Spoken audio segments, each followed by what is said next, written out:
स्वागत है आपका। आप देख रहे हैं एसबीसी न्यूज और आपके साथ मैं हूं वैशाली व्यास। आइए बुलेटिन की शुरुआत करते हैं इस वक्त की अहम खबरों के साथ। पीपलिया मंडी पुलिस ने लॉकडाउन का उल्लंघन कर रहे लोगों पर कार्रवाई की। पीपलिया चौकी पुलिस ने 12 लोगों के खिलाफ 151 में मामला दर्ज किया। कुछ घंटे चौकी परिसर में बंद रखकर लॉकडाउन के नियमों की शपथ दिलवाकर उन्हें छोड़ा गया। चौकी प्रभारी कपिल राष्ट्रीय ने बताया कि क्षेत्र में लगातार बेवजह घर से बाहर घूमने वालों और बिना मास्क वालों पर कार्रवाई की जा रही है। वहीं आमजन से अपील की जा रही है कि बेवजह अपने घरों से बाहर ना निकले, अति आवश्यक होने पर ही घर से निकले, मास्क लगाएं, सैनिटाइजर का इस्तेमाल करें और सोशल डिस्टेंसिंग का पालन करें। एसबीसी न्यूज के लिए पीपलिया मंडी से ऋतिक माली की रिपोर्ट। नहीं मिलेंगे, लॉकडाउन के नियमों का पालन करेंगे। हम बिना वजह घर से बाहर नहीं निकलेंगे। कोरोना के नियमों का पालन करेंगे। लॉकडाउन में नियमों का पालन करेंगे। अब मत आना बेटा, है ना, सब्जी वब्जी लेने तो आ जाना। मध्य प्रदेश शासन के वित्त मंत्री जगदीश देवड़ा आज शाम 5 बजे के लगभग सीतामऊ पोरवाल मांगलिक भवन में प्रशासनिक व जनप्रतिनिधियों के साथ क्राइसिस मैनेजमेंट ग्रुप की बैठक लेने पहुंचे, जहां उन्होंने क्षेत्र में कोरोना संबंधित हालातों का जायजा लिया। इसी के साथ सीतामऊ स्वास्थ्य केंद्र व नवोदय विद्यालय स्थित कोविड केयर सेंटर का भी निरीक्षण किया।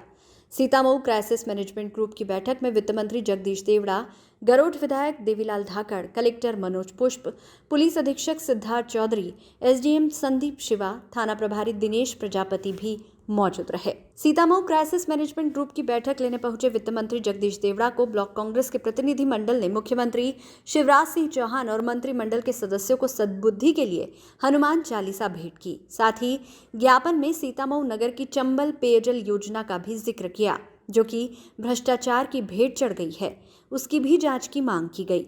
वित्त मंत्री जी को ज्ञापन द्वारा अवगत कराया गया कि सीतामऊ में सामुदायिक स्वास्थ्य केंद्र के लिए क्षेत्रीय विधायक एवं कैबिनेट मंत्री श्री डंक द्वारा ऑक्सीजन प्लांट लगाने की घोषणा की गई थी, परंतु अभी तक ऑक्सीजन प्लांट बनकर तैयार नहीं हुआ। अभी भी ऑक्सीजन प्लांट का कार्य कछुआ गति से चल रहा है, जिसके बेस का कार्य भी अभी तक पूरा नहीं हुआ है। साथ ही प्रदेश के पूर्व मुख्यमंत्री श्री कमलनाथ जी पर भाजपा द्वारा दर्ज करवाई जा रही फर्जी एफआईआर पर आपत्ति जताई। एसबीसी न्यूज के लिए मंदसौर से ललित शंकर धाकड़ की रिपोर्ट। कोरोना का महासंकट कैसे दूर हो, इसके लिए नीचे गांव-गांव तक जो टीमें बनी हैं, किल कोरोना की और क्राइसिस ब्लॉक स्तर की कमेटियां, जिला स्तर की कमेटियां, सब लोग मिल कर के लगे हैं, पूरा समाज लगा है और इसको कैसे समाप्त करना, इसी में सब लोग लगे हैं और निश्चित रूप से सफलता मिलेगी। कोरोना को लेकर देखा जाए तो सरकार विफल होते हुए दिख रही है। ब्लैक फंगस सामने आया है। ये मुझे बताओ, ये सरकार ने इतना प्रयास किया, तभी ये परिणाम है कि सारा समाज लगा, सभी जनप्रतिनिधि लगे, सभी संस्थाएं लगी, सार्वजनिक संस्थाएं लगी, सामाजिक संस्थाएं लगी, और ये उसी का परिणाम है कि आज ये थोड़ा सा नीचे आया। ब्लैक फंगस को लेकर क्या रणनीति थी? पूरी तैयारी है, सरकार की पूरी तैयार है। सरकार तैयार है उसके लिए, मेडिसिन के लिए, इंजेक्शन के लिए जो भी तैयार है। सर, कमलनाथ जी के इंडियन वेरिएंट कहने के बाद जो राजनीति इन तूल पकड़ा है सर, अब ये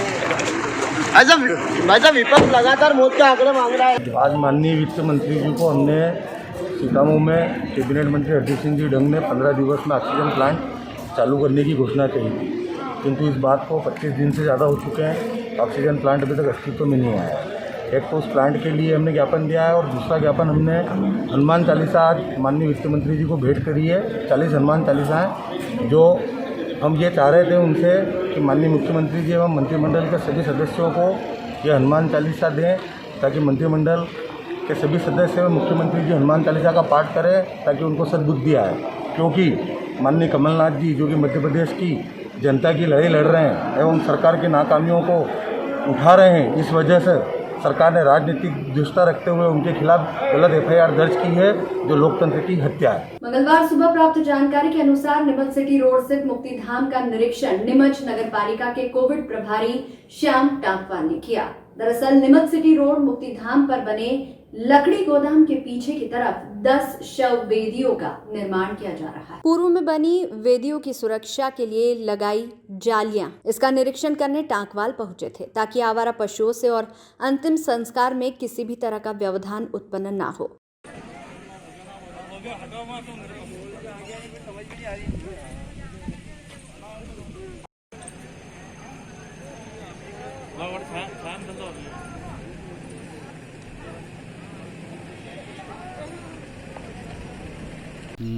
में आज हमारे द्वारा निरीक्षण किया गया है और यहाँ पे शवदा स्थल के जो लकड़ी का टीन शेड बना हुआ है इसके पीछे लगभग 10 शव वेदी हमारे द्वारा बनवाई जा रही है और उस पर टीन शेड का निर्माण करवाया जा रहा है। और सर यहाँ तार फेंसिंग की भी कुछ बात सामने है, तार फेंसिंग करने को लेकर पूर्व में जितने भी शवदाह स्थल बने हुए हैं वहाँ पे हमारे द्वारा जितने तीनों चारों टीन शेड पे हमारे द्वारा मुर्गा ज्वाली लगवाई जा चुकी है। नीमच जिले में इन दिनों लगातार सोशल मीडिया पर आईडी हैक करने और ठगी के मामले सामने आ रहे हैं। मंगलवार को एक ऐसा मामला सामने आया जिसमें अज्ञात व्यक्ति ने सीआरपीएफ का जवान बताकर एक व्यक्ति को बाइक बेचने के नाम पर करीब 40,000 रुपए की ऑनलाइन चपत लगा दी, जिसकी युवक ने पुलिस अधीक्षक को शिकायत करते हुए पूरे मामले से अवगत कराया। शिकायतकर्ता का कहना है कि व्हाट्सएप और यूट्यूब के माध्यम से सीआरपीएफ जवान द्वारा सेकंड हैंड बाइक 22,000 रुपए में बेचने के नाम पर उसने अब तक हमसे 40,000 रुपए लिए, जबकि अब आरोपी विक्रेता बाइक देने के लिए और अधिक पैसों की मांग कर रहा है। पैसे वापस देने से भी मुकर रहा है। सीआरपीएफ जवान द्वारा बाइक बेचने के नाम पर उसके बताए अनुसार खाते में रुपए जमा करवाए, उसके बावजूद भी गाड़ी नहीं बेची, जिससे हमें ठगा महसूस हुआ। आज हमारे द्वारा पुलिस अधीक्षक के नाम शिकायती आवेदन सौंपकर पूरे घटनाक्रम से अवगत कराया जा रहा है। हमारे साथ ये हुआ है कि 2,000 रुपये खाते में डलवा लिया, भोपाल वाले सीआरपीएफ का है, बोले तुम्हारे को गाड़ी भेजा दूंगा और 20,000 रुपये तुम्हारे को नीमच आके दे देना हमारी गाड़ी वाले को। तो ठीक है, तो 20,000 रुपये देने के बात करी थी, उसने पहले अकाउंट में डलवा लिया। अकाउंट में डलवाते 40,000 कर लिए, गाड़ी भी नहीं पहुंचा रहा है और अब कह रहा है कि हो जो कर लो, मैं सीआरपी का हूँ और क्या बोलते हैं मेरी वर्दी की कसम, मेरे बच्चों की कसम मैं पहुंचा दूंगा। और हमारे साथ परसों से अभी तक सुनवाई नहीं हो रही थी, तो नहीं आए थे, सुनवाई हुई तो फ़ोन आ रहे तो वो फ़ोन बंद कर दे रहा, बिगल नंबर लिस्ट में डाल रहा है। सामने वाला कहाँ का रहने वाला? सामने वाला भोपाल। आपसे उनकी बात हुई पहले? बात हुई थी ना सर। किसके माध्यम से हुई? क्या फ़ोन पे बात? बड़े भाई की बात हुई थी, तो व्हाट्सअप पे बात हुई, नंबर सब पहुँचा रहे कि उन्होंने आधार कार्ड सब पहुँचा, मगर पैसे लेने के बाद अब फ़ोन नहीं उठा रहे। ये बताइए कि वो आपके संपर्क में कैसे आया? और संपर्क में यूट्यूब से आया, यूट्यूब से बड़े भाई को उन्होंने चूतिया मारे थे, चक्कर ही पड़ गया, तो गलती कर ली सर, तो इस चक्कर में हमारे पैसे चले। गाड़ी वाड़ी के फोटो सब है ना, फोटो है, पल्सर गाड़ी है, पल्सर गाड़ी है। और पहुंचाने की बात करी थी कि मैं पहुंचा दूंगा नीमच ट्रांसपोर्ट पे, तो ट्रांसपोर्ट पे आने के बाद भी हम जाके देखा तो नहीं मिली गाड़ी। कुल मिला के ये समस्या हमारे साथ। कौन सी गाड़ी थी कि जेवर में पैसे मांग रहे थे आपसे? पल्सर गाड़ी 22,000 का सौदा हुआ था, 40,000 रुपये मांग ली, बोले और पहुंचाओ, अगर नहीं दोगे तो पैसे डूब जाएंगे। मंगलवार दोपहर में नीमच जिला कांग्रेस अध्यक्ष अजीत कांठेड़ के नेतृत्व में जिला कांग्रेस द्वारा नीमच एसपी के नाम एक ज्ञापन दिया। ज्ञापन में कोरोना महामारी के दौर में सरकार द्वारा की गई लापरवाही और गलत जानकारी देने पर मुख्यमंत्री स्वास्थ्य मंत्री के खिलाफ एफआईआर दर्ज करवाने हेतु ज्ञापन दिया गया। ज्ञापन में प्रदेश में कोरोना महामारी के दौर में हुई स्वास्थ्य व्यवस्थाओं की दुर्दशा और उसको छुपाने के लिए किए गए प्रयासों से समय पर लोगों को चिकित्सा सुविधा उपलब्ध नहीं हुई, शमशान घाट के और सरकारी आंकड़ों में काफी अंतर देखा जा रहा है, सहित कई तमाम बातों को लेकर यह आवेदन दिया गया। वह पुलिस अधीक्षक से मांग की गई कि वह एफआईआर दर्ज करे। इस अवसर पर जिला कांग्रेस के कार्यवाहक अध्यक्ष मधु बंसल, नीमच शहर कांग्रेस अध्यक्ष ब्रजेश सक्सेना, बाबू सलीम, सत्यनारायण पाटीदार, संजीव पगारिया, राकेश सोन आदि मौजूद थे। आज हमने जिला कांग्रेस कमेटी की ओर से मध्य प्रदेश के मुख्यमंत्री शिवराज सिंह, स्वास्थ्य मंत्री डॉक्टर प्रभुराम चौधरी और उनकी टीम के विरुद्ध एक एफआईआर दर्ज कराने के लिए ज्ञापन दिया है। हमारा आरोप उनके ऊपर है कि कोरोना के मामले में मध्य प्रदेश सरकार अपनी कमजोरी, अपनी असफलता छिपाने के लिए फर्जी आंकड़ों की रचना कर रही है। आपने देखा है कि नीमच में शमशान घाट से जो रिपोर्ट आ रही है कि करीब 450 से अधिक दाह संस्कार यहाँ कोरोना मरीजों के हुए हैं, और सरकार ने जो रिपोर्ट भेजी है वो 40-42 लोगों की मृत्यु केवल कोरोना से होना बताई है।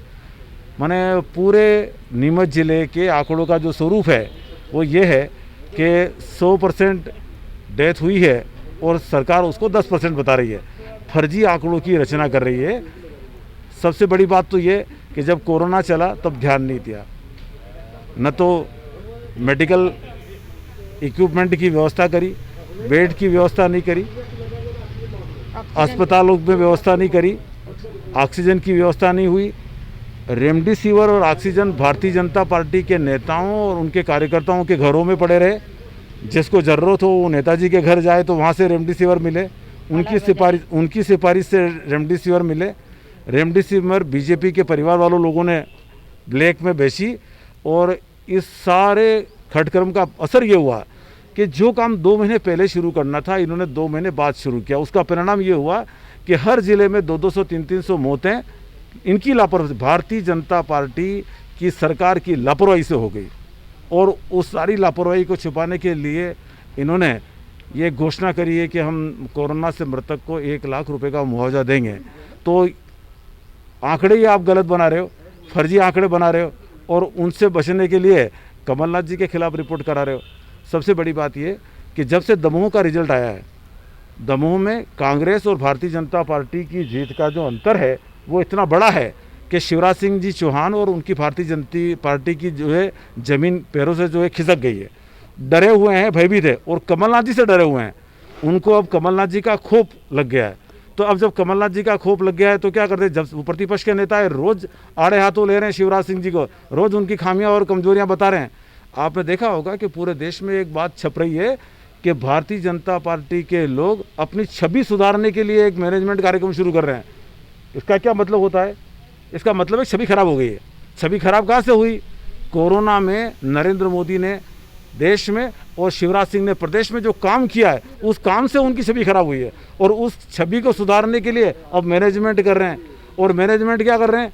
कमलनाथ जी आरोप लगा रहे हैं कि तुमने बेड की व्यवस्था नहीं करी, तुमने ऑक्सीजन की व्यवस्था नहीं करी, तुम्हारे पार्टी के कार्यकर्ता रेमडेसिविर बेच रहे हैं, ऑक्सीजन बेच रहे हैं और लोग तुम्हारी वजह से मर रहे हैं। तो उनके खिलाफ थाने में रिपोर्ट करा रहे हैं। कमलनाथ जी के खिलाफ थाने में रिपोर्ट कराने से और हिंदुस्तान के लोकतंत्र में ये पहला अवसर है। आमतौर पर सत्ता अगर कमलनाथ जी मुख्यमंत्री हो, उनका पुतला जलावे तो कोई समझ में आता है। कमलनाथ जी तो खुद प्रतिपक्ष के नेता है, उनकी क्या जवाबदेही तो नरेंद्र मोदी की है, जवाबदेही तो शिवराज सिंह की है। भारतीय जनता पार्टी के लोग अगर मानते हैं कि कोरोना के मामले में कोई खामी है, कमजोरी हुई है, तो पुतले उन दोनों को जलना चाहिए क्योंकि जिम्मेदारी तो उनके हाथ में थी। कमलनाथ जी के हाथ में थोड़ी जिम्मेदारी थी। कमलनाथ जी के पुतले जलाने का लोकतांत्रिक दृष्टि से कोई औचित्य नहीं है। जवाबदेही सरकार की रहती है, विपक्ष की नहीं रहती। विपक्ष का तो काम है खामियां बताना। कमलनाथ जी खामियां बता रहे हैं तो अब ये चिढ़ रहे हैं। सबसे बड़ी बात ये हुई, पहली बार ऐसा अवसर आ रहा है। अब तक नरेंद्र मोदी को मंदिर और लोगों की जो धार्मिक आस्था है वो बचाती रही है, पर यह पहला अवसर आ रहा है जब इस कोरोना से जो नाराजी उपजी, इस नाराजी को मंदिर और धार्मिक आस्था उनको बचा नहीं रही है। बंगाल में देख लिया, चुनाव में हार गए। दमोह में देख लिया, चुनाव हार रहे हैं और आने वाले 4 चुनाव फिर आने वाले हैं। इसमें भी इतनी बड़ी मार्जिन से कांग्रेस जीतने वाली है। तो हमने कमलनाथ जी के खिलाफ जो रिपोर्ट कराई उसकी हम निंदा करते हैं, उससे कुछ नहीं होगा। उसका कारण ये, जिस शब्द के उपयोग से कमलनाथ जी के खिलाफ मुकदमा काम बात कर रहे हो, केंद्र सरकार ने सुप्रीम कोर्ट के एक एफिडेविट में उसी शब्द का उपयोग किया है। उसके अलावा केंद्र सरकार और राज्य सरकार ने 50 जगह वही शब्द उपयोग किया है कोरोना के लिए जो कमलनाथ जी ने उपयोग किया है। कमलनाथ जी ने कोई गलत बात नहीं कही। उन्होंने तो शिवराज सिंह जी को कहा कि तुम्हारी कमजोरी और तुम्हारी खामियों की वजह से मध्य प्रदेश में लाख लोग मर गए, और जब आप ये बात कही जा रही है तो बजाय जांच कराने के, बजाय गलती स्वीकार करने के लिए कमलनाथ जी के खिलाफ रिपोर्ट करा रहे हैं। उनकी रिपोर्ट अदालत में टिकने वाली नहीं है, बहुत जल्दी हाईकोर्ट में चैलेंज होगी और वो खारिज हुआ जाएगी। हमने आज ये मांग करी है कि शिवराज सिंह और उनकी सरकार के जो जिम्मेदार लोग हैं जिन्होंने ये आंकड़े तैयार किए, नीमच में 40-45 बता रहे हैं, नीमच पूरे जिले में है ना 100-150 बता रहे हैं। तो ये जो आंकड़े तैयार किए इन्होंने, ये आंकड़े गलत है। जिन लोगों ने आंकड़े तैयार किए, शिवराज सिंह, प्रफुल्ल मंत्री और स्वास्थ्य विभाग के जितने टीम हैं, इन सब के खिलाफ फौजदारी मुकदमा कायम किया जाए, इनको दंडित किया जाए। इसके लिए हमने आज नीमच शहर में राष्ट्रीय अल्पसंख्यक पिछड़ा वर्ग संगठन के कार्यकर्ता और पदाधिकारी कोरोना महामारी के इस दौर में गरीब जरूरतमंद लोगों को निःशुल्क रोजाना भोजन उपलब्ध करवा रहे हैं। संगठन के पदाधिकारी बीते 15 दिनों से प्रतिदिन सैकड़ों की संख्या में भोजन पैकेट जरूरतमंदों को उपलब्ध करवा रहे हैं। साथ ही उनका कहना है कि प्रक्रिया कोरोना कर्फ्यू के समाप्त होने तक और जरूरतमंदों की आवश्यकता के अनुसार आगे भी जारी रखी जाएगी। संगठन का उद्देश्य इस महामारी के दौर में जरूरतमंदों की मदद करना और मानवता को महत्व देना है। इस कार्य में प्रतिदिन संगठन के पदाधिकारी तन मन धन से अपना पूरा सहयोग दे रहे हैं। हमारे राष्ट्रीय अध्यक्ष डॉक्टर अब्दुल रहीम साहब के निर्देशानुसार राष्ट्रीय अल्पसंख्यक पिछड़े वर्ग संगठन एवं राष्ट्रीय स्वतंत्र पत्रकार संघ नई दिल्ली के निर्देशानुसार पूरे भारत में हमारे संगठन द्वारा और संगठन साथी द्वारा ये भोजन वितरण का कार्यक्रम चालू है और हम लगभग तकरीबन 100 से 125 पैकेट रोज़ गरीब बस्ती, सिविल हॉस्पिटल और अन्य जो ज़रूरतमंद लोग हैं उनको तक पहुंचाते हैं। कितने दिन से ये कार्यक्रम चला है और अभी तक कितने पहुंचा चुके हैं? लगभग ये कार्यक्रम 21 दिन से चल रहा है। इससे पहले हमने किट भी बांटे थे और ये लगभग हम करीब 800 से 900 पैकेट पहुँचा चुके हैं। क्या आपका लक्ष्य? हमारा लक्ष्य क्या है? हमारा लक्ष्य अभी कोरोना महामारी जैसी घातक महामारी के चलते और लॉकडाउन जैसी स्थिति में सभी जो गरीब वर्ग और मध्यम वर्ग और अन्य सभी वर्ग जो अपने घर बैठे हैं और जिनको रोज़गार की व्यवस्था नहीं हो पा रही है और जिनको वास्तविक ज़रूरत है उन तक हमारा लक्ष्य है कि वहाँ तक राशन पहुँचाना, भोजन पैकेट पहुँचाना, बस यही हमारा लक्ष्य है। काम हमारे यहाँ पे 15 दिन से चल रहा है और अभी जो ये कोरोना काल का टाइम है और लॉकडाउन लगा हुआ है और झुग्गी झोपड़ी जो गरीब मिस्कीन हैं उन सब के लिए हम लोग खाना पहुँचा रहे हैं। अभी तक कितने पैकेट पहुंचा चुके हैं आप? हम लोग 100 पैकेट रोज़ पहुँचाते हैं और जितने भी है हम सब का सहयोग है इसके अंदर, हम सभी का। कौन सा संगठन ये काम कर रहा है? राष्ट्रीय अल्पसंख्यक पिछड़ा वर्ग। राष्ट्रीय स्वयंसेवक संघ के सेवा प्रकल्प सेवा भारती द्वारा नीमच शहर में कोरोना महामारी के मद्देनजर सैनिटाइजर का छिड़काव गली, मोहल्ले और घरों पर किया जा रहा है। इसी कड़ी में मंगलवार को सेवा भारती कार्यकर्ताओं की सैनिटाइजेशन करने वाली टीम ने शहर के स्कीम नंबर 34, 36 और विकास नगर 14/4 में सैनिटाइजर का छिड़काव किया। सेवा भारती से जुड़े कार्यकर्ताओं ने जानकारी देते हुए बताया कि महामारी के मद्देनजर सतत संघ के आह्वान पर यह कार्य पूरे जिले में किया जा रहा है। नीमच शहर की 18 बस्तियों में से 14 बस्तियों में अब तक छिड़काव कर दिया गया है और उसी कड़ी में आज स्कीम नंबर 34, 36 विकास नगर में भी छिड़काव किया जा रहा है। इस दौरान संघ कार्यकर्ता लोगों को कोरोना कर्फ्यू का पालन करने, मास्क लगाने, सोशल डिस्टेंसिंग का पालन करने की समझाइश दे रहे हैं, साथ ही टीका लगवाने के लिए भी प्रेरित कर रहे हैं। राष्ट्रीय स्वयंसेवक संघ सेवा भारती नीमच में सेवा भारती के अन्य प्रकल्प चल रहे हैं। इसमें एक प्रकल्प सैनिटाइजर अभियान भी संपूर्ण जिले भर में चल रहा है, जिसमें हमारे नीमच नगर के अंदर 18 बस्तियाँ हैं। 18 बस्ती में हमने अभी तक आज 14 बस्ती कर दी है। इसमें आज हमारी स्वयंसेवी वाली बस्ती है जिसमें 34, 36 और 14 विकास नगर यह सैनिटाइजर अभियान कोरोना संक्रमण को देखते हुए छिड़काव प्रत्येक घर, प्रत्येक गली के अंदर हर एक घर पे छिड़काव किया जा रहा है। मंगलवार दोपहर में नीमच जिला कलेक्ट्रेट कार्यालय में कोविड-19 स्वास्थ्य संगठन के पदाधिकारियों ने संविदा नियुक्ति की एक सूत्री मांग को लेकर मुख्यमंत्री के नाम नीमच कलेक्ट्रेट में ज्ञापन दिया। ज्ञापन के माध्यम से मांग की गई है कि जब तक उनकी मांगों पर सरकार कोई ठोस निर्णय नहीं लेती है और मांगे नहीं मानती है, तब तक पूरे प्रदेश में और नीमच जिले में कोविड-19 स्वास्थ्य कर्मी अनिश्चित काल तक हड़ताल पर रहेंगे। उन्होंने बताया कि इस संबंध में कलेक्टर साहब और मुख्य चिकित्सा स्वास्थ्य अधिकारी सिविल सर्जन को भी ज्ञापन के माध्यम से सूचित किया जा रहा है।